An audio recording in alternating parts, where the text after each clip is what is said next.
Halo semuanya, selamat datang lagi di podcast Sehat Seutuhnya season yang keempat. Kita sudah tiba di episode yang ke-7. Thank you so much teman-teman yang sudah setia mendengarkan podcast ini. Thank you buat yang sudah follow, thank you buat yang udah subscribe, dan nggak kerasa banget ini adalah tahun kelima podcast ini. Dan terima kasih banget buat teman-teman yang udah kasih komentar-komentar positif, kasih feedback, kasih input-input juga buat podcast ini sehingga podcast ini bisa terus berlangsung. Dan gua hari ini excited banget untuk sharing mengenai topik kenapa orang ketagihan keju. Gua sendiri dari kecil seneng banget sama yang namanya keju.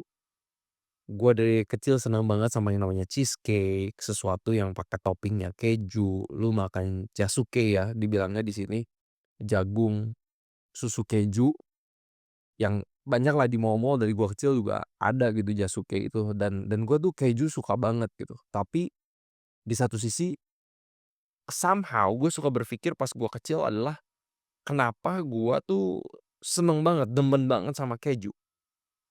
Tapi yang gua alami juga adalah, gua tiap kali gua makan cheesecake, gua sampai kira-kira pedas-pedas cuma satu piece nih ya. Gue ingat banget dulu, mungkin sorry nyebut brand, gue paling suka dulu cheesecake dari Bread Talk pas gua kecil. Terus pas gua makan, tiba-tiba gue pasti enak. Dan gue kayak, dari seseorang yang sangat menikmatinya, tiba-tiba kok gue enak. Gue tiba-tiba mual. Dan ternyata setelah gua sekolah ke Amerika dan akhirnya gue punya kesempatan untuk internship di Washington DC sama Dokter Neil Barnard, di situ gue baru dapat jawabannya. Karena Dokter Neil Barnard nulis satu buku namanya The Cheese Trap, dan dia ngebahas in detail kenapa keju itu bikin orang ketagihan. Pertamanya, ini yang dia lihat di subjek-subjek penelitian dia karena dia mengajak orang-orang untuk transisi ke plant-based diet, apakah untuk diabetesnya, apakah untuk artritisnya, apakah untuk weight loss. Kenapa orang-orang itu, orang-orang Amerika, oke, ini specifically orang-orang Amerika, susah banget untuk meninggalkan keju. Untuk daging, kesannya kayak mereka oke lah, mereka bisa mengurangi konsumsi daging, bisa mengurangi, makanan-makanan proses. Walaupun makanan proses juga susah ya, yang tinggi gula, garam, lemak, micin. Itu susah karena itu juga punya efek ketagihan. Tapi sesuatu yang unik, yang menarik, kok orang juga susah ninggalin keju. Gue juga ngelihat di subjek penelitian yang waktu itu gue tanganin juga ketika gue di Washington DC. So, jawabannya ini, di keju ada satu protein yang namanya kasein. Dan ketika ini kita konsumsi dan di breakdown di tubuh kita, dicerna, ini akan menghasilkan satu nyawa yang namanya casomorphins. Dari namanya aja teman-teman punya familiarity nggak sih sama morphins? Morphine ini kan drugs, narkoba.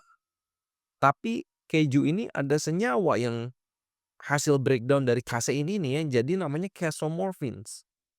Memang of course dosisnya nggak kayak drugs yang bikin orang bener-bener ketagihan. Tapi ini casomorphins ini apa ya, dosisnya quote unquote cukup untuk nempel di reseptor-reseptor dopamin kita. Buat teman-teman mungkin udah ada yang aware nih soal dopamin. Dopamin ini kan the happy hormones, sesuatu yang kasih kita tuh rasa feel good.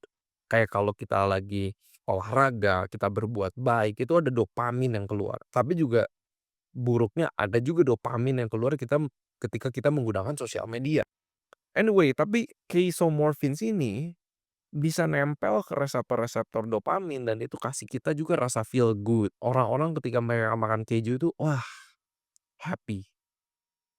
Ini efeknya tuh fisiologis tubuh. Memang secara ya proses kimia yang terjadi di tubuh inilah yang terjadi. Casomorphins, hasil breakdown dari protein kasein yang ada di keju. Jadi kalau kita sering lama-lama makan keju terus, lama-lama kita bisa ada rasa untuk craving, kita nyari keju, supaya kita bisa feel good lagi oleh karena dopamin itu. Of course again dosisnya jauh lebih kecil dibandingkan dengan drugs pastinya, tapi ini cukup untuk bikin kita ketagihan. Nah, disclaimer dulu, Di episode podcast, di season sebelumnya, season 3 gue pernah bahas rangkuman dari beberapa bab dari satu buku mengenai ultra processed food. Yang menarik, gue makin mempelajari ingredients-ingredients makanan dari makanan bungkusan ya, terutama untuk makanan-makanan processed food. Gue perhatiin keju yang ada di Indonesia, gue nggak mau nyebut brand ya, tapi teman-teman pasti tahu. Sekarang itu banyak banget sebenarnya ingredients utama daripada keju-keju yang beredar di Indonesia itu adalah tepung, bukan keju, bukan dari susu sapinya. Teman-teman coba perhatiin lah, kalau teman-teman bisa menemukan keju dengan harga yang murah, gue bisa pastiin itu bukan dari susu sapi asli mayoritas dari ingredients-nya. Coba teman-teman perhatiin, mayoritas dari ingredients-nya adalah pati, adalah starch, tepung. Teman-teman coba silahkan ke supermarket, silahkan cek, kalau keju yang bener-bener asli, itu harganya mahal. Karena kan mengandung susu sapinya kontennya tinggi. Sedangkan keju yang beredar yang murah, itu adalah sekali lagi, dari tepung, dari pati. Perhatiin, oke? So, gua pikir, gua nggak tahu, gua belum menemukan atau mencari secara detail penelitian membandingkan keju yang bener-bener konsentrasinya, ingredients-nya kayak keju asli lah, keju asli dengan keju yang udah lebih banyak tepungnya, efeknya sama atau enggak, gue belum pernah menemukan. Tapi kalian silahkan cari, baca ingredients-nya ke supermarket sendiri, gue challenge kalian, oke? Mungkin kalian bakal syok, yang selama ini kalian makan sebenarnya kejunya mayoritas terbuat dari tepung, bukan dari keju asli, oke? Nah, teman-teman, keju ini makanan yang mengandung of course ada proteinnya, ada lemaknya, dan salah satu yang paling dicari orang sebenarnya kalsiumnya, oke? Tapi kalau kalian, nanti gue bikin episode khusus lagi di season ini, makanan-makanan yang tinggi kalsium, sebenarnya kalsium dari tahu, tempe, itu sangat tidak kalah dari susu sapi dan keju. Nanti gue bikin episode itu dan ini yang jarang orang bicarakan. Karena selama ini otak kita sudah di-brainstorming kalsium dari susu sapi, kalsium dari susu sapi, kalsium dari susu sapi, oke? Tapi kalau kalian aja lihat dari isi piringku sekarang, standar pola makan dari Kemenkes kita, susu sapi itu sudah bukan pelengkap lagi. Jadi sebenarnya kalsium kita bisa dapatkan dari sumber-sumber makanan lain selain daripada keju, oke? Jadi keju kita harus lihatnya itu adalah as a whole. Sebagai keseluruhannya, aspek nutrisinya coba kita nilai dari banyak sisi, bukan cuma dari proteinnya, bukan dari kalsiumnya aja. Tapi concerns dari keju adalah satu, high salt and high saturated fat. Tinggi garam dan juga tinggi lemak jenuh. Karena bayangin teman-teman, susu sapi itu kan nggak asin. Tapi kenapa keju jadi asin? Ini banyak ditambahkan garamnya. Karena juga keju itu adalah hasil konsentrasi daripada susu sapi quote on quote yang dipadatkan, ya kan, dengan juga ditambahkan bakteri. Jadi tingkat lemak jenuhnya lebih banyak. Jadi buat orang-orang yang punya resiko penyakit tertentu seperti udah punya hipertensi, punya resiko penyakit kardiovaskular, kolesterol yang tinggi, teman-teman harus lebih aware karena keju ini high salt, high saturated fat, oke? Udah gitu concern yang selanjutnya mengenai keju adalah buat orang-orang yang punya lactose intolerant. Jadi di keju ada gula atau sumber karbohidrat, eee, lactose, dan ini kalau kita sudah dewasa, banyak kita sebenarnya mayoritas orang Asia itu kita lactose intoleran. Kita nggak bisa mencerna lactose lagi karena, apa itu namanya, hormon, bukan hormon ya, I'm I miss the word, anyway, senyawa yang membantu kita untuk mencerna lactose ini, itu udah nggak ada atau berkurang. Kalau kita bayi ketika kita minum air susu ibu kita punya, senyawa ini yang membantu kita untuk mencerna laktosa, tapi mayoritas orang Asia setelah kita bertumbuh udah nggak minum susu lagi, kita punya masalah untuk, mencerna laktosa. Teman-teman coba, yang pernah punya pengalaman, kalian yang sudah minum susu sapi atau makan keju itu akhirnya jadi perutnya bergas, jadi diare, ada yang jadi konstipasi, ada yang jadi mual, kayak pengalaman gue dari pas gue kecil. Itu salah satu tanda-tanda kalau kita itu laktosa intoleran. Kita ini sudah tidak bisa lagi mencerna laktosa. Jadi, oh man, karena gue udah vegan lama dan ketika gue pernah, minum susu sapi lagi, man, gue menderita, jujur gue menderita. Kalau mungkin misalnya gue makan roti yang memang ada mengandung susu sapinya, it's still okay karena itu dosisnya atau tidak dalam jumlah yang banyak. Tapi ketika kalau misalnya gue makan sereal dengan susu sapi, uh, itu bakal kasih gue masalah. Ya, gue bakal jadi diare karena gue laktosa intoleran. Terutama setelah gue lama banget, udah lama jadi vegan, nggak minum susu sapi lagi, itu jadi masalah buat gue, oke? Itu concern nomor 2-nya dari keju. Concern nomor 3-nya adalah keju of course ya bisa bikin makanan lebih enak, tapi ini bisa adding extra calories. Contoh nih, buat yang suka makan salad, kasih topping keju, udah gitu makan jasuke dikasih topping keju juga. Pokoknya apapun makanan-makanan yang suka dikasih topping keju gitu kan. Sedangkan ketika topping itu kita kasih, ini bisa menambah sekitar let's say 50 sampai 150 kalori. Tapi kalau teman-teman tahu seberapa usaha atau berapa lama sih kita harus olahraga untuk membakar 50 sampai 150 kalori? Effort-nya lumayan guys, oke? Mungkin kalian harus olahraga 15 sampai 30 menit, tergantung again intensitas kalian olahraganya seperti apa, tapi itu extra kaloris yang perlu kita bayar quote on quote, oke, dengan olahraga atau hidup lebih lebih aktif lainnya.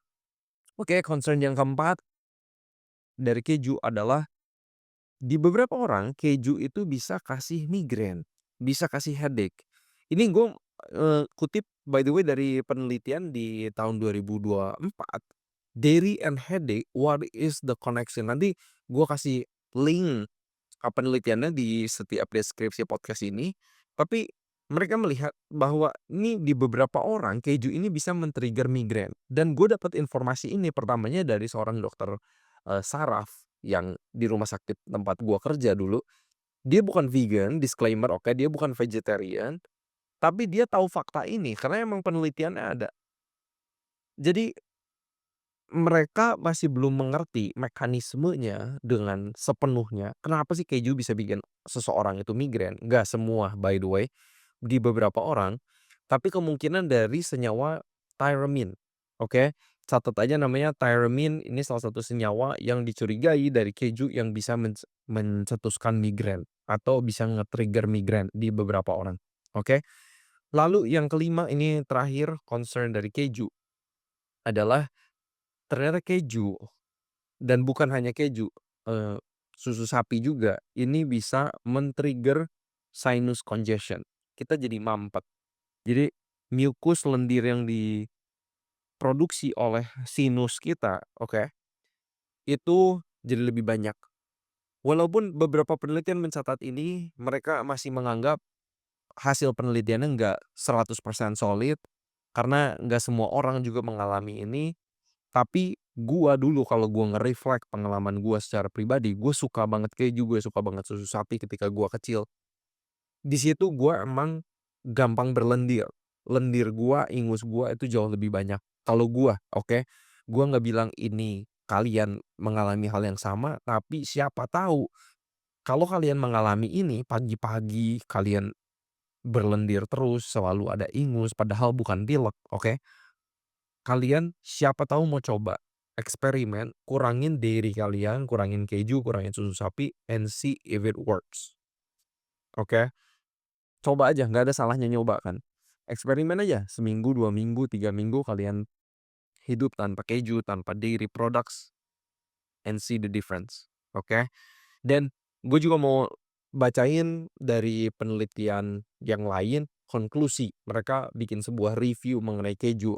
Mereka menulis ya, sejauh ini data-data yang mereka lihat, keju ada efek yang netral, ada juga bisa kasih sedikit benefits ke kesehatan kita, tapi bisa juga ada dampak negatif yang seperti yang tadi gua beberkan, ada 5 poin di atas. Jadi teman-teman, keju ini bisa bikin kita ketagihan oleh karena ada casomorphins, hasil dari breakdown protein kasein itu di dalam tubuh kita. Kita bisa jadi craving karena itu nempelnya sama dopamine receptor. Udah gitu ada 5 concern dari keju adalah high salt, high saturated fat, lactose intolerant, udah gitu juga adding extra calories, bisa memicu migrain, dan juga yang terakhir adalah bisa menghasilkan sinus congestion, ingus yang lebih banyak di orang-orang tertentu. So teman-teman, semoga informasi ini bermanfaat. Semoga kalian dapat sesuatu, kalian bisa share juga berbagi ke teman-teman kalian yang lain, ke keluarga kalian, ke anak-anak kalian, ke generasi selanjutnya supaya kita ini bisa sehat. Karena banyak mungkin sekarang podcaster-podcaster orang-orang Indonesia, politisi ngomong soal 2045 Indonesia emas. Dan gue percaya bahwa kesehatan harus jadi fondasi utamanya. Bagaimana kita Indonesia mau punya human kapitalisasi yang besar, orang-orang generasi yang lebih pinter, membangun negara kita, kalau misalnya kita nggak sehat. So, invest in your health, cari tahu terus, pelajari terus informasi-informasi kesehatan, supaya kalian bukan cuman dengerin orang yang, eee, apa ya, sharing tapi tidak membawa data, oke? Makanya kenapa setiap episode podcast Sehat Seutuhnya dari dulu, dari sejak kita berdiri, kita selalu ingin membagikan data penelitian. Makanya setiap penelitian yang gue kutip, sekarang gue mau kasih linknya deskripsi podcast supaya kalian kalau kepo baca sendiri silahkan. Oke? Seperti biasa teman-teman, harapan gue semoga kita sehat seutuhnya. Recording stopped.